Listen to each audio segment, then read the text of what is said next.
அனைவருக்கும் வணக்கம். மக்கள் பாதை தமிழ் முற்றம் 59வது கிழமையில் நான் பேச எடுத்துக்கொண்ட தலைப்பு ஆண் குழந்தைகளை நற்பண்புகளுடன் வளர்ப்பது எப்படி. பிள்ளை வளர்ப்புங்கிறது ஒரு கலைங்க.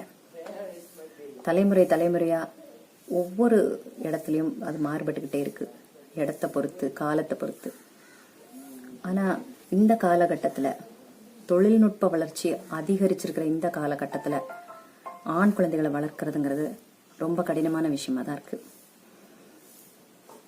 எந்த ஒரு நல்ல விஷயத்தையுமே சின்ன வயசுல இருந்தே பழக்கப்படுத்தணும்னா அது ரொம்ப நல்லா இருக்கும். 5 விளையாதது 50 விளையாதுன்னு சொல்லியிருக்காங்க. அப்ப பிஞ்சில விதைக்கிற விதை நல்ல விருட்சமா வளர்றது நம்ம கையில தான் இருக்கு. ஆணையும் பெண்ணையும் சரிநிகர் சமானமா நடத்தணும். குழந்தைகளுக்கு இடையில எந்த வேறுபாட்டையும் திணிக்க கூடாது. ஆண் குழந்தைகளை பெண் குழந்தைகளோட இயல்பா பழக விடணும். இதெல்லாம் சின்ன வயசுல இருந்தே நடக்கணும். சின்ன சின்ன வீட்டு வேலைகள் செய்யறதுல இருந்து நம்ம சொல்லி கொடுக்கலாம். பெண்ணோட வேலை ஆணோட வேலைன்னு பிரிக்காம, ஒரு பாத்திரம் கழுவுறது, துணி கழுவுறது, இதெல்லாம் நம்மளும் செய்யலாம், ஆம்பளை பிள்ளைங்களும் செய்யலாம் அப்படின்றத சொல்லி கொடுக்கணும். சின்ன வயசுல இருந்தே அவங்களோட உள்ளாடைகளை அவங்களாவே கழுவிக்கிறது, இந்த மாதிரி விஷயங்கள்ல இருந்து நம்ம தொடங்கலாம். எல்லா நற்பண்புகளுமே வீட்டில இருந்தா ஆரம்பிக்கும்.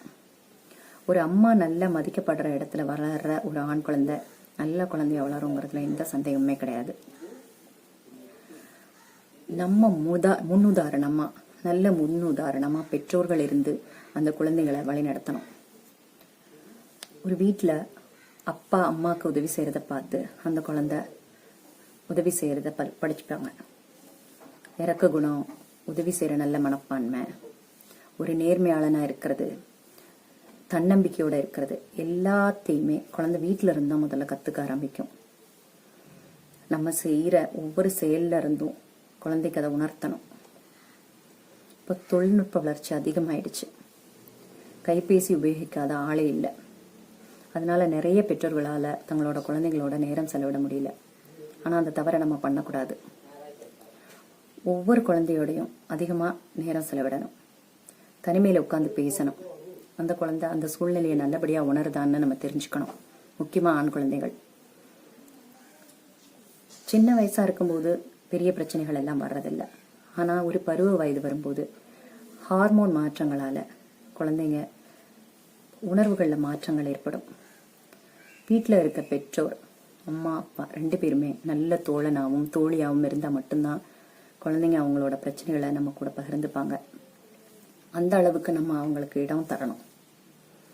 அவங்களோட நல்லது கெட்டதை அவங்களோட பேசி தெரிஞ்சுக்கணும்.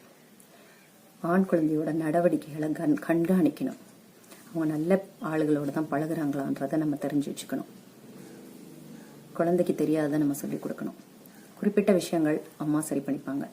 ஆனா ஒரு தகப்பனா குழந்தைகிட்ட நிறைய சமயம் செலவு பண்ண வேண்டியது அப்பாவோட கடமை. அந்த குழந்தை அதுக்குள்ள சந்தேகங்களை எல்லாம் நீ எளிமையா தெரிஞ்சுக்கலாம் அப்படிங்கிற ஒரு தன்னம்பிக்கையை நம்ம வளர்க்கணும் குழந்தைகளுக்குள்ள. அப்பதான் சந்தேகத்துக்கு வேற இடம் தேடி போக மாட்டாங்க. இணையத்துல நல்லது வருதோ இல்லையோ நிறைய வேண்டாத விஷயங்கள்லாம் இருக்கு. அதுல இருந்தெல்லாம் நம்ம குழந்தைங்க வெளிவரணும்னா நம்ம குழந்தைங்களோட நிறைய நேரம் செலவு பண்ணணும். பெண்கள் மதிக்கணும், மதிக்கப்படணும், பெண்களை உயர்ந்த ஸ்தானத்துல வச்சிருக்கணும் அப்படிங்கறத சொல்லி கொடுக்கணும். ஒரு ஆண் குழந்தைகிட்ட நீ எப்ப கதாநாயகனா உணரப்படுவேன்னா ஒரு பெண்ணை நீ மதிக்கும் போதுதாங்கிறத பிள்ளைக்கு சொல்லி கொடுக்கணும்.